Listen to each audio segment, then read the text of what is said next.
All right, good evening. Today is Monday, January 10th, 2022. This is a regular meeting of the Board of Education. Do I have a motion to open the meeting? Lori, second. Laura, all in favor? All right, great. First item is Pledge of Allegiance. Pledge allegiance To the flag of the United States of America and to the republic for which it stands, one nation, under God, indivisible, liberty and justice for all. All right, start off with comments by the board. Therese, you want to go first? You have any comments? No, I actually don't have any comments. Okay. Laura? No, I think I don't welcome everyone that's here tonight and everyone at home. Maybe I'll just make a couple facilities. We're going to be discussing the access to the fields, so we're going to have a committee meeting about that and sort of policy with the new construction. And just trying to think of some of the other meetings that we had. Well, that's pretty much it. So we'll be kind of working on that. Looking forward to the construction update too. So I'll Great. pass along things. All right. Lori? I'm so happy to see everyone. I just wanted to say Happy New Year. I didn't get to see you all last week. I was out, but happy to be back and to see everyone. I hope you all had a really wonderful holiday season. All right, great. I just have two items. One is I wanted to apologize to my fellow board members and to Robin, who's not here, about some of the protocol mishaps that I've allowed to happen the last two meetings. And this is a good time to bring it up because we have a big crowd today, so I'm assuming we're going to have some speakers. So, look, we've been doing a pretty good job, I think, this year with managing public comments with the 3-minute time limit, and everybody's been very courteous and very respectful. But one of the things that has happened in the last two board meetings, and it's my fault for it happening, and it's because we had a small crowd and it's kind of intimate when there's only two people here, but we've had dialogue that's continued from the seats. And again, my fault, nobody else's fault but mine. So I'm just going to ask, and I'm going to enforce from this point on that we don't do that anymore. I know it seems silly when it's a small setting. This board likes the conversation. We like to hear from our community, and that's why I never want to shut anybody down. I like the conversations, but we do have protocols for a reason. And, if there is a time where we have a more heated topic and a lot of people come out, those protocols are really important to keep order and to keep the meeting professional. And that's my job, is to keep the meeting professional. And if I allow that dialogue from the audience on light days, then it's going to be very difficult for me to pull it into order when there's a more busier day. So I have to get a little more disciplined about that and make sure we don't do that anymore. So I'm going to ask that everyone adhere to that. You'll get up to the podium if you want to say something. You'll have your 3 minutes. But then if the board decides to comment on the topic, we can't continue the conversation with that person from the audience. It just doesn't work. It defeats the whole purpose of the time limit, and then it can spiral out of control. So, again, I apologize for allowing that to happen, and I'm going to shore it up, so I just appreciate it if you guys cooperate with me on that, okay? And also, when people have things that they want to talk to us more about, they can make office That's hours. right. Like where you could talk forever, really. Yeah, this is not, Well- very good point, Teresa. This is not the only medium to talk to the board. It'd only be 2 board members. 'Cause it Yeah, would be- we could do board office hours and have an in-person meeting with somebody, as long as it's 2 board members, so it's not a quorum. And then we could share that with the rest of the boards. That's one way. Obviously, email is always a way. You can call me if you'd like, and I can relay it to the other board members. So, the public comment period it's got its own function, but it's not really meant to be a conversational time. So we have to just kind of adhere to that. So, the other thing I wanted to do is just give everyone an update. Laura already sort of mentioned it. Now that we're not quite halfway through the school year, we're getting close to the halfway mark. And I was looking at our board goals and realizing that, as usual, you pick your head up and all of a sudden the end of the year's coming and you run out of time. I want to make sure we hit all our goals. We had 4 board goals this year. 2 of them we're on pace for. We're doing them as the year goes on, and that is finance and budgeting, which is one of our main roles. So we're always doing that, getting into budget season now. So that's pretty much on par. And then also capital project is the other one of the other 4 goals for the board, seeing that project all the way through and getting the project off the ground. That's happening. That's on pace. Faith Sparks is keeping us on pace there, so we're good there. The other two goals were policy review for 4 subjects, 4 things we wanted to look at to see whether or not we wanted to make any policy change or amendment or addition to, and that's class sizes, protocols for the end of the year awards, coaching and tutoring by staff and by community members, and then public use of our outdoor fields, which you referred to. The public use of outdoor fields is being addressed by the Facilities Committee, so that's pretty much good. But the other 3 require the board to have some discussion and to see what we want to do there. So in talking to Dr. Goodman, we've set up a schedule to incorporate these into our upcoming workshops. So our next workshop is the end of the month. We're going to have a workshop on technology. Oh, I'm sorry, I also missed something. The 4th goal is to see if we can do some improvements to the school lunch menu and the school lunch offerings. That was the 4th goal. So at the January 31st workshop, we're going to have a presentation on technology, but then we're also going to get an update on how that's going in terms of the school lunch program in the cafeteria, and whether or not we made any progress on that and what our options are going forward. And then at our February 28th workshop, we're going to get an update on reading at Cotto, but we're also going to do a discussion on class size and whether or not we want to address that through policy or not. And then in March, which we don't really have a workshop scheduled yet in March, so I guess we'll figure that out.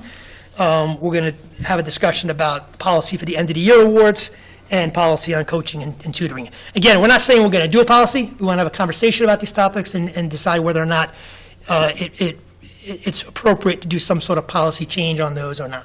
So that's just an update in terms of us trying to accomplish our goals as a board by the end of the year. So, Just one Yep. comment on that, but with the policy, just so people understand too, is if you come up with a policy or there's something that we're talking about, it has to be read that's right. 3 times at a meeting in public, so there has to be feedback, right? So you don't just sort of pass a policy and then everybody's surprised by it.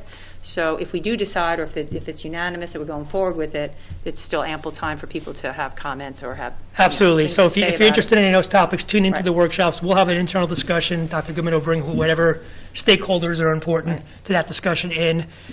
And then if we do decide that we want to make a policy change, we'll confer with our lawyers, we'll draft something up, and then we'll read it to the public, and there'll be at least 3 opportunities for folks to come and make their opinions known about that. So I think also in March we did talk about curriculum, but Mr. Keogh was going to give us a presentation, but I don't know if that ever got, do we ever, I don't just throwing that out. in terms of one of the workshops, yeah, so we Yeah, have more one of the work, workshops was I only curriculum, talked yeah. about workshops through March, then we Oh, have other okay, workshops after okay. that, so, yeah.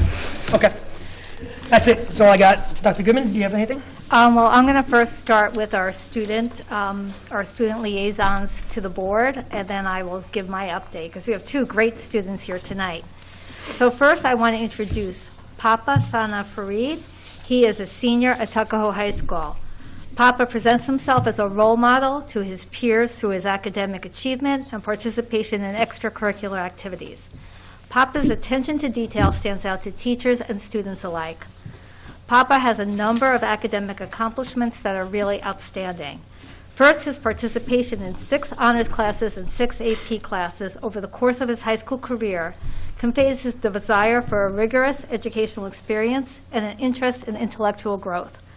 Papa's maintenance of a 4.101 GPA over the course of his high school career and his 790 on the math SAT and 710 on the verbal SAT portion conveys his academic prowess. Outside of the classroom, Papa's well-roundedness as a student manifests itself through his participation in an array of extracurricular activities. Papa's participation in National Honor Society and Habitat for Humanity demonstrates his commitment to service and his interest in the well-being of his community. He also participates in a New York City program dedicated to studying the effects of social media on mental health, and this reflects his solution-oriented and his really community spirit, and how much he cares about his fellow students, not just here, but within the city and the state and the nation.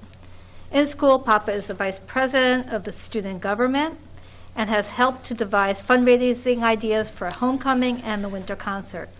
Papa also spent his senior year on the varsity soccer team and is a member of the investment club. Overall, Papa's achievements, both on academic and extracurricular level, reflect a goal-oriented and high-achieving student. Papa's going to give you an update on our academics.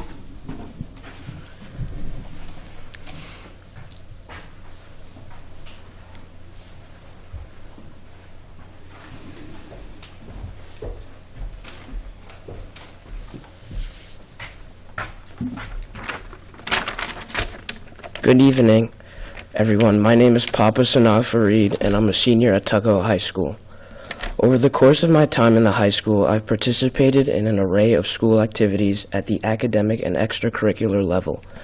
These activities have given me the opportunity to develop important life skills, such as an attention to detail, an ability to collaborate, and a dedication to hard work.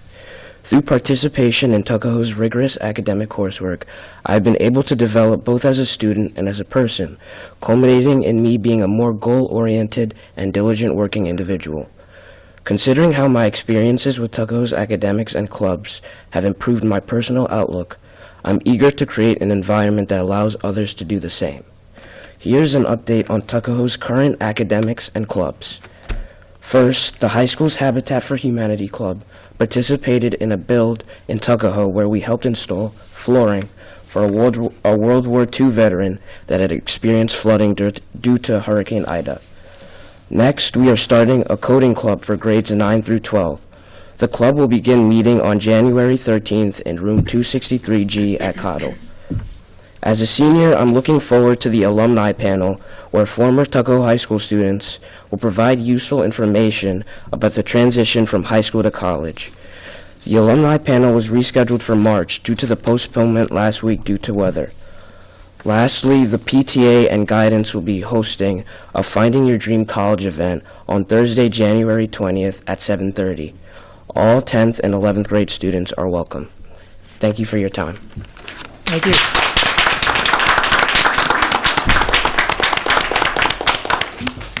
Thank you, Papa. Next, we have Jessica Cronin, who is a senior here also at Tuckahoe High School. She is dedicated and driven, and her personality matches that. Jessica is an eager student who will look to major in biology and pursue a pre-med track. She is also planning to study the environmental impact on the health of the human body, while her long-term plan is to work as a physician in the public health sector. Jessica is confident, and she is always determined to complete any challenge. Jessica has her EMT certification and volunteers 24 hours per month with our local EMTs. Her work ethic and her ability to thrive under pressure will help her as she moves forward. Jessica also volunteers for time with the Bronx River Cleanup Project and has completed 2 different internships. I mean, this is really incredible stuff, Jessica. Both these students are pretty amazing. Jessica is a team captain of Tuckahoe's varsity cheerleading team, and she's also a member of the track team. She's also doing 2 internships this year. She did one with our trainer and also one with an LA environmental project where she studied environmental effects on the human body. She has done all of this and more, all the while holding jobs outside of school. She is an assistant gymnastics coach and also works at a gym. Jessica is an amazing young woman who can switch seamlessly between her AP classes, the court, and the back of an ambulance. Jessica?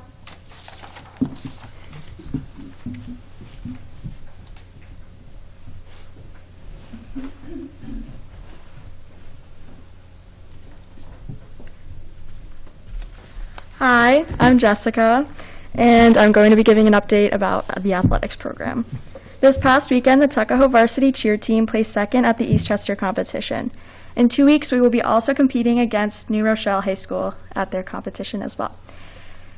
In a few weeks, the team is also attending nationals in Orlando, Florida, located at Disney World, and we are also planning on running a youth clinic in late February to help teach and inspire younger Tuckahoe students from the ages of kindergarten through 7th grade.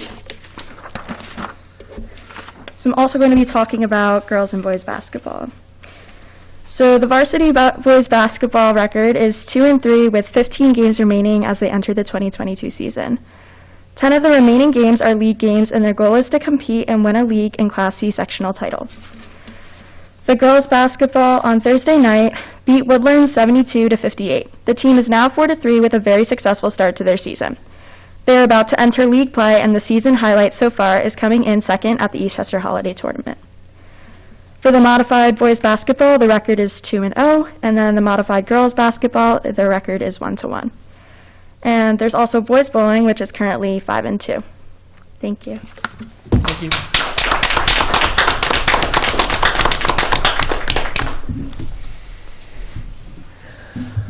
All right, thank you. Both of you very, very impressive students. Thank you for coming out today. Thank you. You guys can Great go. job. It seems like you have so much to do. Thank you for coming. All right, next we have comments by our superintendent. Dr. Goodman? Good evening, everybody. It's a pleasure to see you all here tonight. Last week, we hope you had an opportunity to hear from our Director of Special Education on our district's co-teaching initiative.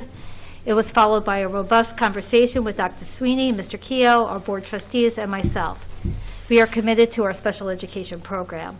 At our next workshop, as Mr.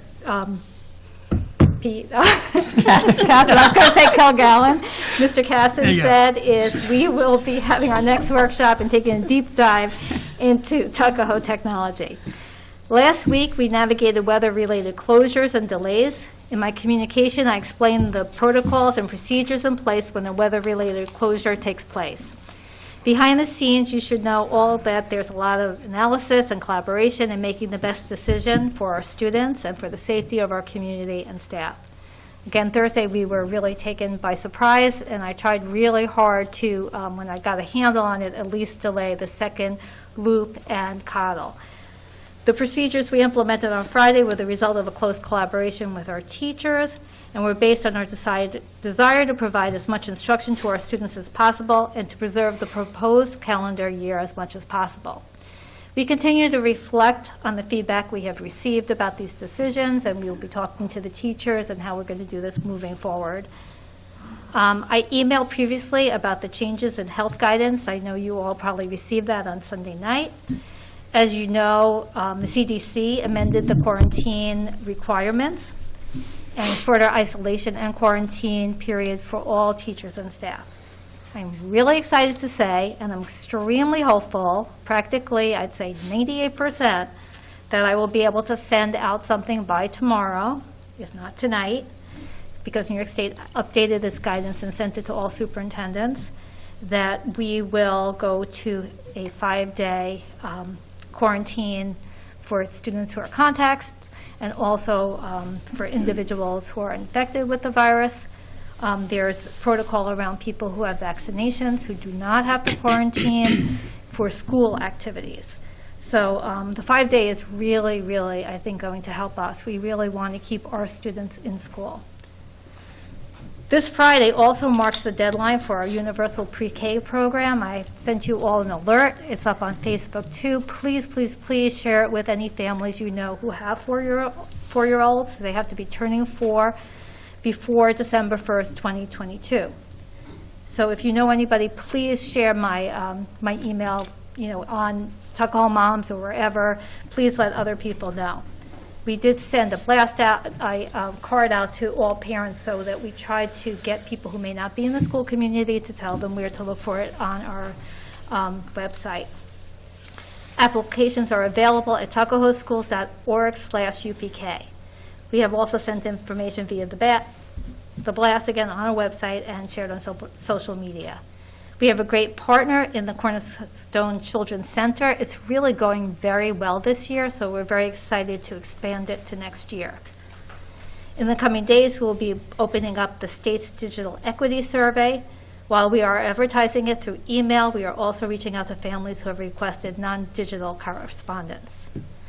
Again, a special congratulations to the Tuckahoe High School varsity cheerleaders and their coaches on second place at the Eastchester High School competition yesterday. Each performance, again, gets us closer to the Nationals in February. We are also celebrating wins from our Tuckahoe varsity girls basketball team and the other teams that we spoke about tonight. I appreciate, as we move into New Year, our community's resilience. I know that there's been a lot of changes in the guidelines, and I really appreciate all that the teachers have done, too. We have certainly been impacted by the turns of this pandemic, but appreciate the flexibility, patience, and compassion of our community. Tuckahoe leads the way, and we are looking ahead with optimism. Thank you. All right, great. Good stuff. All right, next we have comments for our business manager, Ms. Sparks. Hi. Just to reiterate what Dr. Goodman said, the application for UPK is due this Friday at 2:30. And we anticipate receiving more applications than we have spots. So the lottery, it's going to be a random lottery, is scheduled for the 21st with a snow date of the 24th. So hopefully no snow. And as far as the capital project goes, we should have an updated timeline this week on the capital project. Middle school, high school has not been submitted to SCD yet, but it should be very soon. They're just finalizing the drawings. So hopefully that'll come in soon. We haven't heard anything on the CODL review yet, so SCD is still reviewing that. Do we know if they're looking at it yet? We're trying to find out. They So, don't tell us that, right? They don't. no, we don't know. I spoke with the architect today. He's trying to find out where they are with it. As of now, we don't know. All right, Hopefully. hopefully Yeah. somebody's looking at it. Okay. Yes, yes. All right. All right, great, thank you, Ms. Sparks. All right, that brings us to our first recognition of the audience for agenda items only. Do we have any takers on that? Ms. Mealy, BTA update?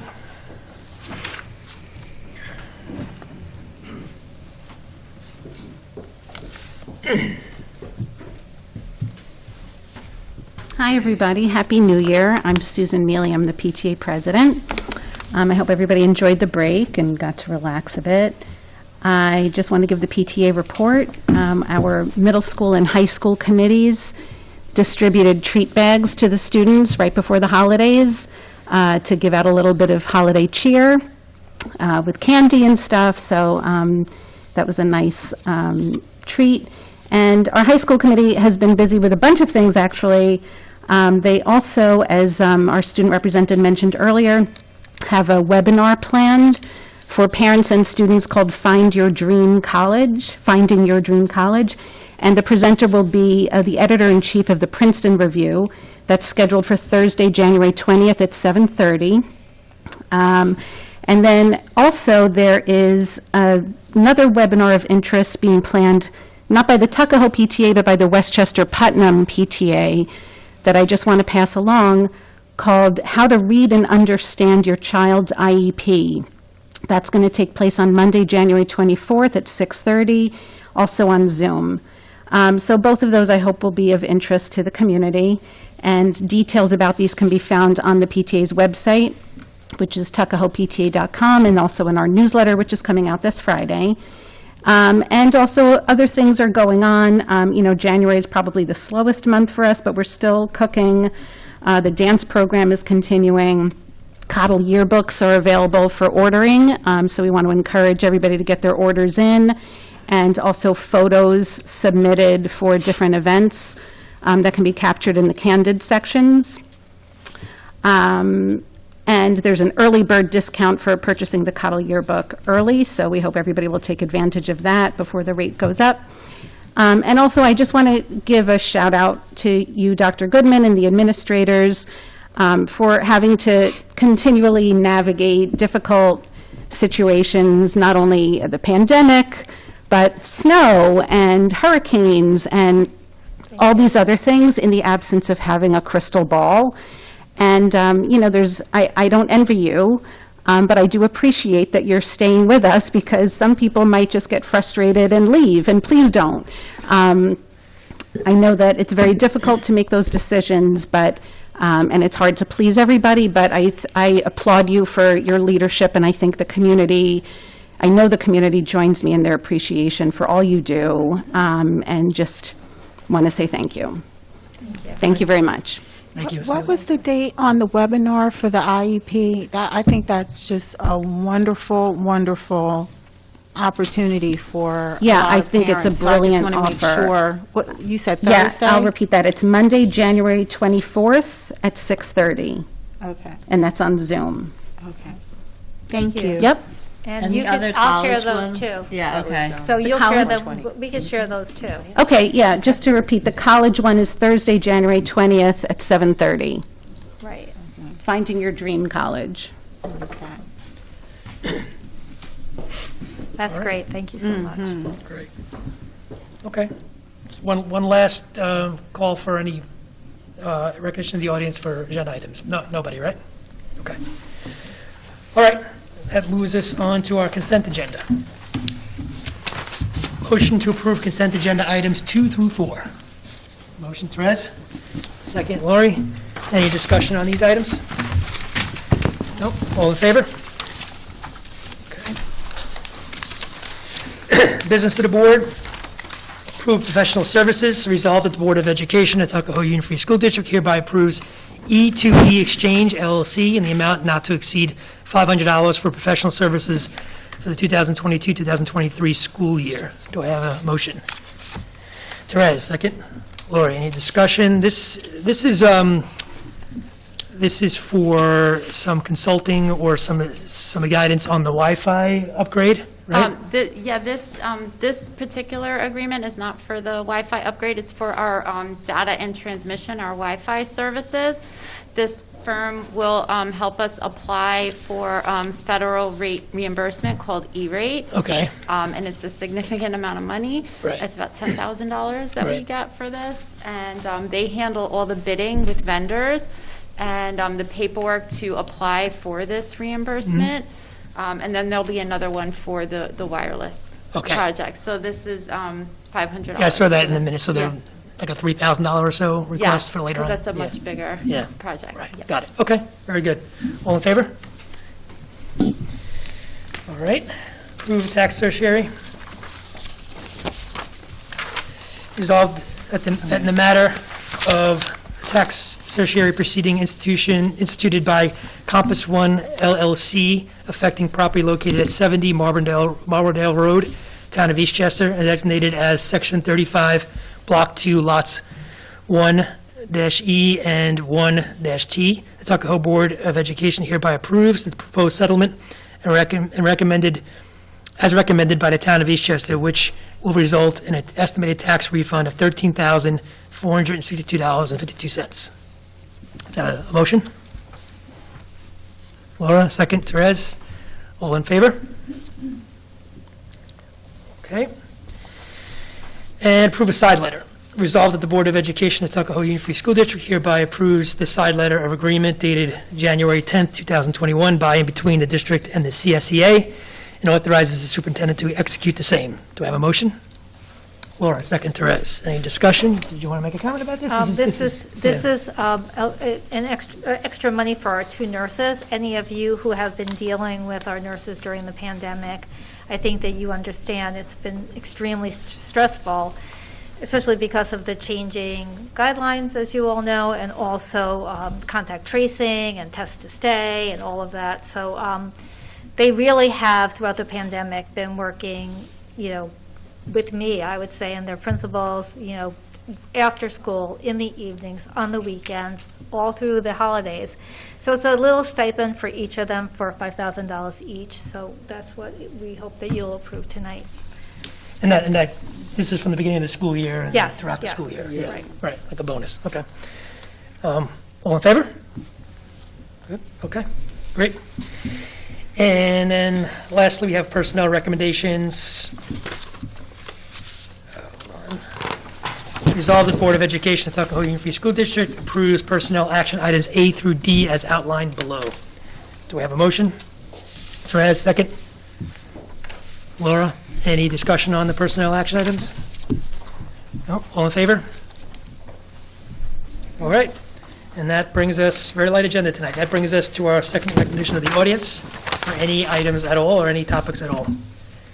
Anybody?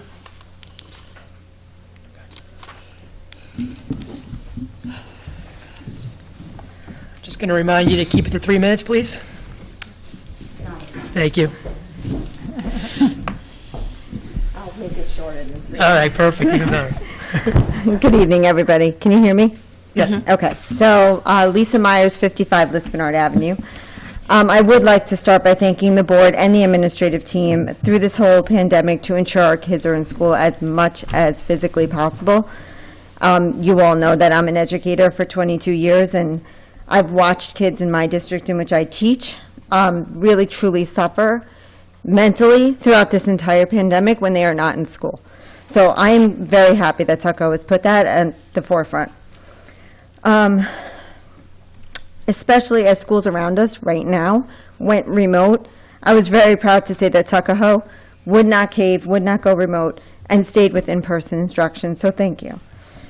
I'm here tonight, though, because I would like to ask the board and the administrative team to do what's in the best interest of all of our students regarding vaccinations and the pressures that are felt in our community by our children and by our parents. And this is not the first time you're hearing this from me, but with the mandates and guidelines constantly changing, as you are saying, there's a lot of fear for parents. There's a lot of stress for children. College kids are currently being told they have to boost to go back. This will be the third shot for them, on top of already having COVID. And this is not easy for parents to make, and it's not fair for parents to have to make it or be forced to make it. So some facts to share with all of you. According to the CDC, from 2020 to 2022, the total number of deaths among children ages 0 to 17, the total number is 66,915 kids in 2 years. Of those, COVID-related deaths are 694. That is 0.01% of all children's deaths, which is not a risk factor for children. The New York Times recently published an article titled "No Way to Grow Up." I have it, I could share it, I strongly encourage everybody to read it. One of the things they stated, and I quote, "Severe versions of COVID, including long COVID, are extremely rare in children. For them, the virus resembles a typical flu. Children face more risk from car rides than COVID," end quote. Yet our schools, who are supposed to protect all children and do what's in the best interest, continues to push a vaccine that is clearly not necessary for kids in that age group. While I'm all for science, and I am all vaxxed for my kids, well, they're up to date, my children should not be guinea pigs if I choose to not have them be guinea pigs. According to recent VAERS reports, and there are more adverse reactions to the vaccine among kids than to COVID itself. From December 14th, 2020 to December 20th, 2021, VAERS received 10,688 reports of death from the vaccine. They also reported... I'm sorry. That was 3 minutes? That was 3 minutes. Wow. I thought I'd be shorter. Okay. Thank you. I'll email you all the rest. Yeah, you can email us, sure. All right. Anyone else?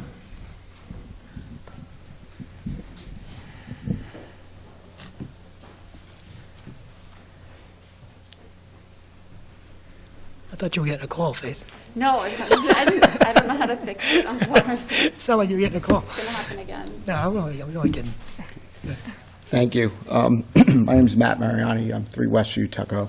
I also just want to start by saying thank you so much for all your support in the community and in school. I really am proud to be a parent and my kids going to the school. You guys have been doing a great job. I am here because I have one request, just one, and it's simple, and I think it's relevant, and I think we have a responsibility. I'm asking just for equal transparency, that if we're going to use the school property to vaccinate kids, and that we're going to encourage, and we're going to use school resources to encourage vaccinations, then we have to have an equal level of information regarding the risks. So I think when we make decisions, we have to be responsible for those decisions. And when public officials and, for whatever reason, corporate business leaders refuse to talk about those adverse effects, I think the responsibility falls to us to stay educated and verbal. As my sister said, you know, the virus has a mortality rate of less than 1%, but the vaccine also yields adverse effects of less than 1%. Yet we focus all our attention in public service to one group, but we choose to ignore the same ratio of people of another group who face an equal threat. All because those threats are vaccine adverse effects, and if you speak about it, you're either canceled or you're censored. It's my opinion that if we choose to be a voluntary part of the process, then we have to be equally responsible for educating and informing people of those risks. There have been numerous published studies by doctors, scientists, all in research and development, that talk about these adverse effects. They're articles, they're not written by street reporters. They're in real medical journals. Examples of adverse effects: oxidative stress and toxicity to the liver,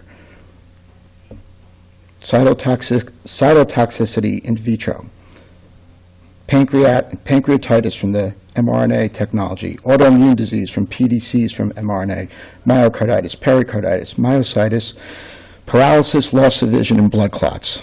Again, all in published medical journals. Some peer-reviewed, some not, but they carry weight. It's not street reporters. Okay?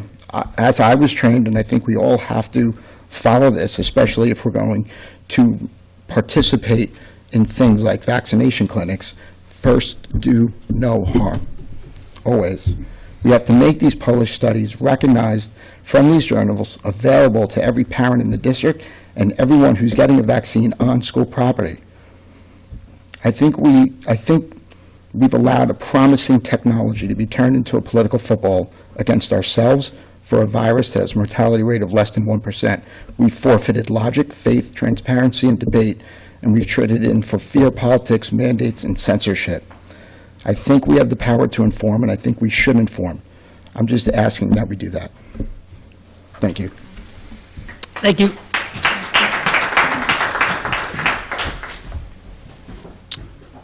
All right, anybody else?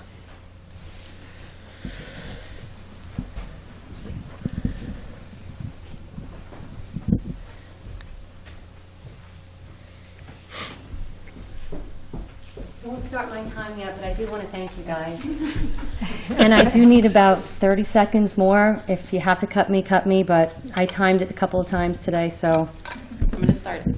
Thanks. Good evening. My name is Lisa Jelli. I just want to talk about the test to stay for the unvaccinated students as exposure to a school-based positive contact. If you could please explain to me exactly what and where constitutes exposure. If all students are 3 feet away and masked, where will these exposures be? Are you asking that A, students disclose their vaccination status, and B, that they submit to a test if they haven't disclosed their vaccination status after exposure to a school-based contact, just so they can continue to participate in school? Are you asking students who are otherwise healthy to prove that they are healthy, especially when a vaccinated individual can continue to get COVID and transmit COVID regardless of how many shots they get? It has already been heavily documented that asymptomatic people, whether you're vaccinated or not, are not spreading this virus. And now you want only the unvaccinated student to take a nasal swab for 7 straight days so that they can attend class but still be exempt from after-school activities, while the vaccinated asymptomatic student does not have to. What is the sense here? I mean, how does that make any sense? What is the carrot? Unvaccinated kids can be in school if they test, to be next to everybody else, but after school there's some imaginary line that's drawn. How will you enforce the at-home quarantine? What if a parent doesn't want to swab their kid's nose with the chemical that they find harmful?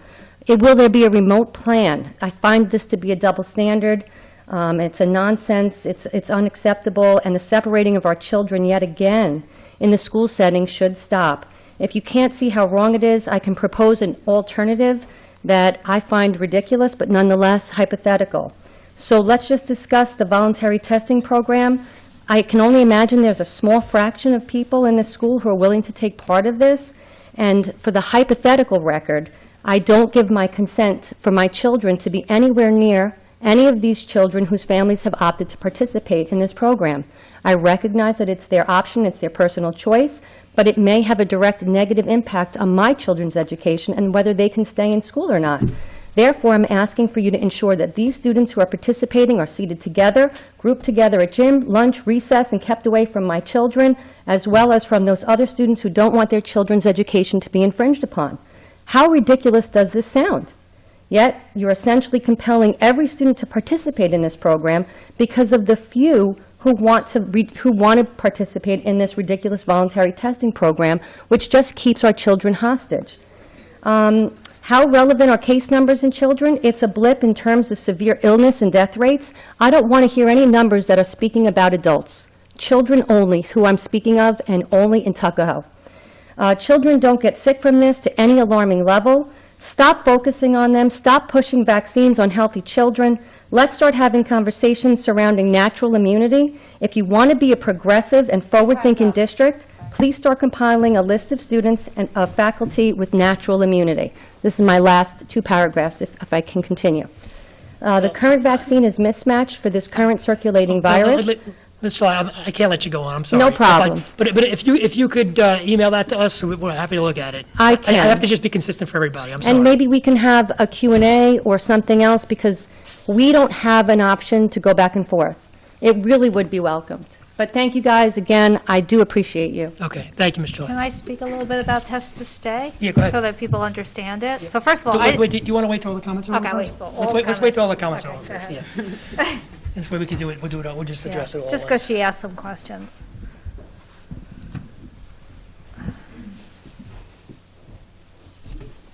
Hi, how are you? Debbie Vasquez, 48 Central Drive. This is very short. It's actually a follow-up on previous questions that were asked at the last board meeting. We haven't gotten a response regarding the following questions. What is the board members and the superintendent's position regarding potential upcoming vaccine mandates and bills that are proposed? The following bills, the reason why I'm going to read these is because I know that you guys weren't aware of the last few bills that we were talking about at the meeting that are actually in New York State legislation right now, so I'm just going to read them out. A, 822, eliminating parental consent for STD immunization starting at the age of 14. A, 8378, mandating flu, smallpox, and COVID-19 vaccines.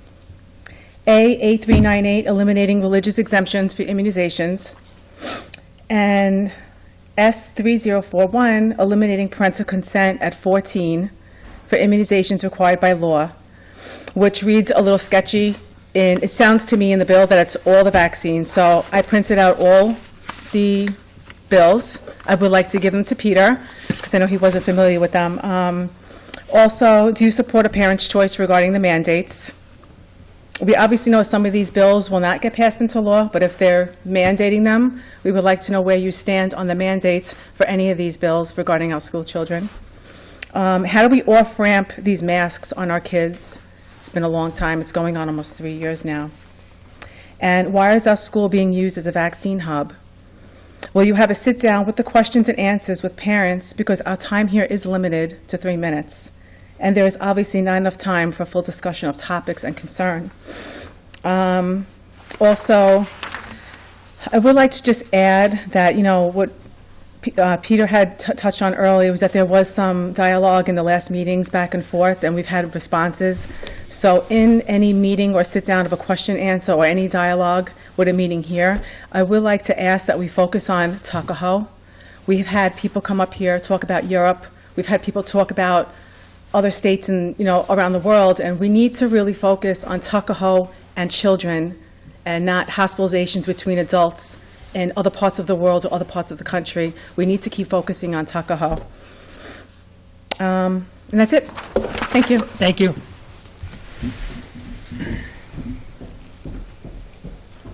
Okay. Anyone else? That's it? Okay, go ahead.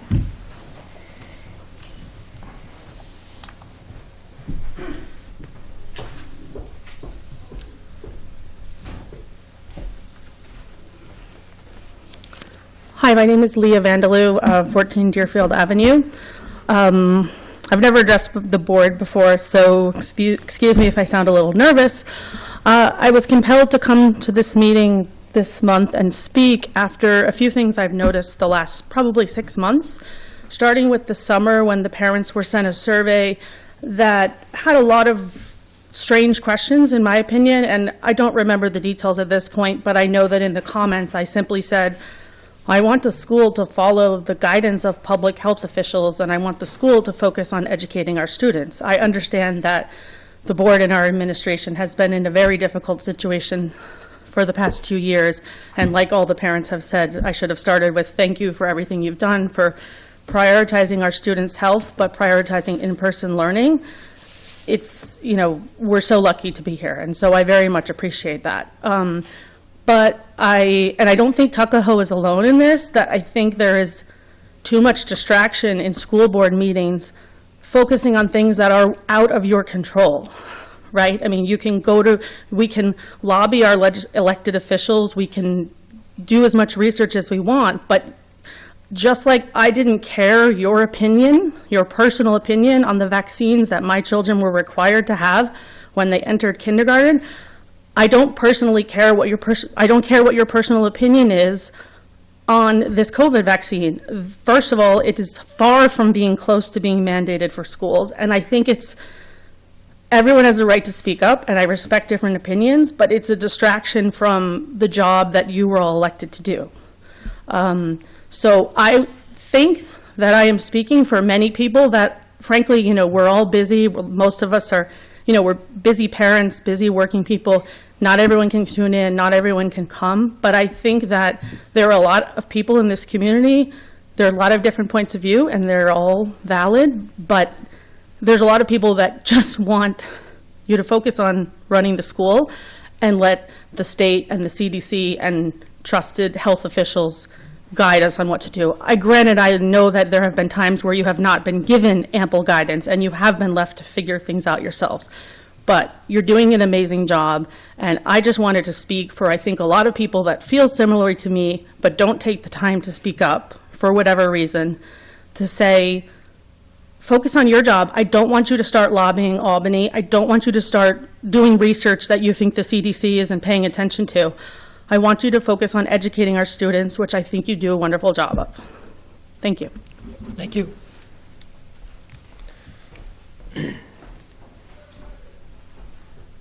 All right. Anyone else? Is that it? Going once? Going twice? All right. Did you want to make a comment about the test to stay? Well, I just wanted to say that it's not my test to stay program. Again, it's a state program that we can use. It's voluntary on a parent's part. It's not 7 days straight testing, and I think it actually will change now with this it's going to change because now there's going to be a 5-day quarantine. So you're out of quarantine in 5 days. So I don't know if it'll still be the same it is, but it was like 3 times over 7 days is what it turned out to be in the changing of test to stay. And again, it's up to parents if they want to do it. It is a way out of quarantine. Again, these are mandated by us. Not by us, by the state, and we have to follow their mandates. And so nobody has to do test to stay. We only did a one-time testing of the gateway testing. Some people signed up for that. We offered the weekly, and not very many people did. And at this point, test to stay is up to people if they want to do it. There's some changes for vaccinated people, at least children and staff, that maybe the vaccinated people won't be so happy about. That seems to be on the email I got today, where if you're vaccinated and you may not be able to go to the after-school activities also. So things continue to change. So I will get that out to you as soon as I know that I can. But the good news, I think, is that, the shortening of the quarantine period to 5 days, I think will make a real difference in our stress levels in general. So, we're doing the best we can, but thank you. Can you just clarify, I think one of the questions was what is considered, for the test to stay program, what's considered an exposure? Okay, good question. So an exposure, and there are very few in school, so that was a good question, Ms. July, because mostly in school, school is the place where you're following the 3 feet and you're masked, and occasionally, because let's say a student's in a special program or something that teachers really, or students are closer to each other, the teachers very carefully monitor that. So that's why we have some kids who are considered to be contacts because they're fewer than 3 feet for more than 15 minutes. But if you're masked and 3 feet, it is not considered a school close contact. So being that we do... So there aren't that many for test to stay right That's what I'm now. saying. Being that we do have mask protocol, Right. the mask protocols are in the school because they're Right. mandated upon us, and the 3 feet is as well. So- Exposure only occurs really out of the classroom setting, correct? Right, and Yeah. we don't do test to stay for out of the classroom setting, so there aren't that many test to stay right now. And then again, every parent does not consent to it. Now, when you're quarantined, you are allowed to go on to remote instruction. I thought that that might have been a question you asked, but you are.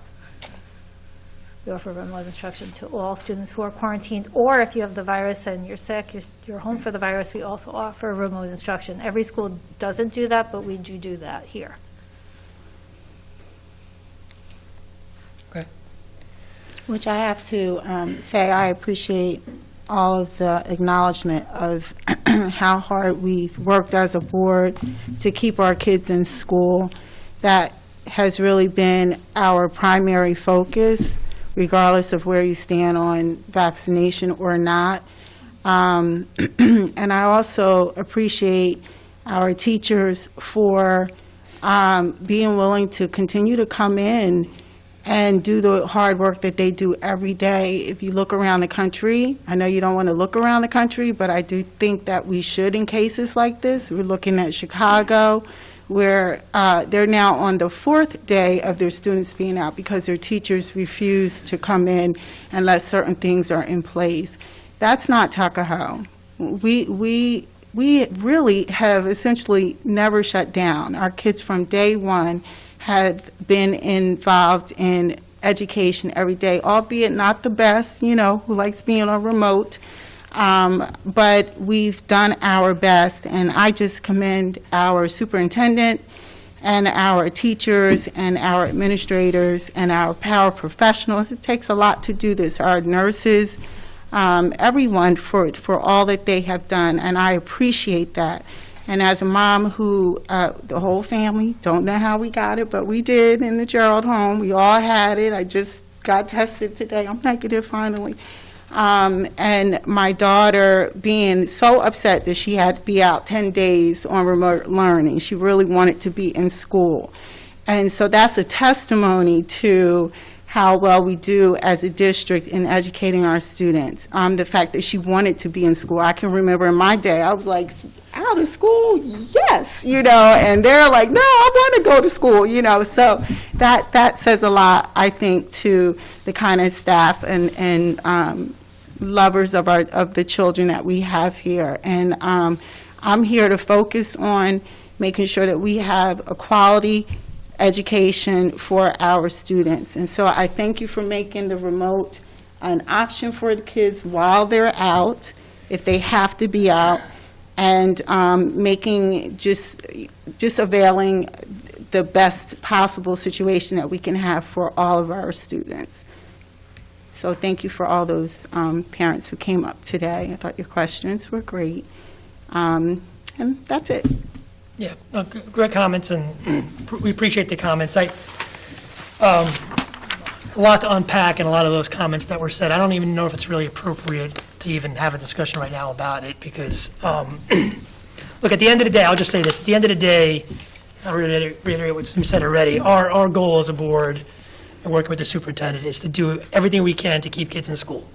So to the extent that we discuss this and get involved in it, it's to the extent of what's the best strategy to keep kids in school so they can learn. That's the bottom line. And in terms of, we've always been doing no more really than what's been mandated of us. But what is mandated of us is mandated of us. And we don't really have much of a choice there. And then in terms of some of the things more recently, like the test to stay and the vaccination clinic, yes, you can make an argument that's something we didn't have to do. But ultimately, those are voluntary programs. And I get there's a lot of politics, and I get there's a lot of folks who are maybe uncomfortable if they're on one side with that even happening. But at the end of the day, it's still a choice. It's a parent's choice to participate in a vaccination clinic, to participate in a test to stay.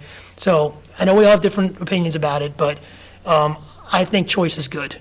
I've always been for choice on all sides of the spectrum. So I think all we're trying to do, and all the superintendent's been trying to do, is create as much choice as possible, as many options as possible, for all of us together as a community to navigate all of this stuff and keep our kids' butts in the seats at school. And that's pretty much what we're trying to do. I think some of the comments made about where we sit as a board in these conversations, it's tricky. This is tough because this is stuff we never had to deal with before. And to some extent, I think it's valid that these conversations aren't really appropriate for a board.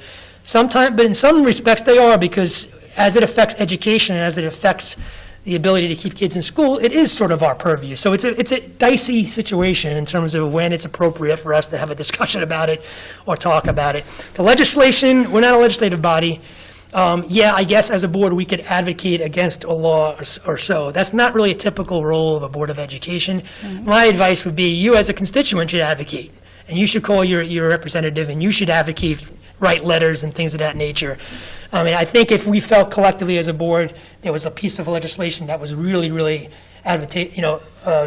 disadvantageous for children, maybe we would act. But typically, the Board of Education doesn't really get involved in the legislative process. That's not really what we do as a board. So I'm not saying we wouldn't do it in certain circumstances. We haven't really had a discussion collectively as a board about this legislation.